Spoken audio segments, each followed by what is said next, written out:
Tuna support the commercialization of crop and livestock into commercially oriented enterprises for food and nutrition security. Na siku ya leo tuko kwa maneno ya upanzi ya miti, na sisi kama mradi tumechagua miti ya matunda.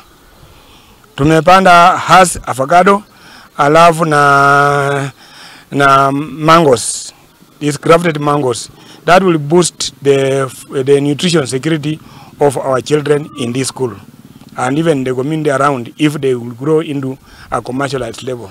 Lengo kuni hii miti ni matunda ya chakula na pia inasaidia ile forest cover, ile 10% forest cover, ili tuweze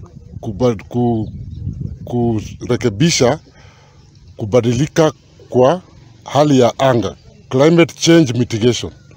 Kwa hivyo hii ni ya kusambaza kwa watoto wa shule na pia wananchi wengine waelewe ya kwamba mabadiliko ya anga inaharibu mambo ya chakula. Mvua inakuwa mingi ama ukame pia inakuwa mingi, inaharibu food security. Kwa hivyo tukirekebisha hali ya anga pia tunakuwa na chakula ya kutosha.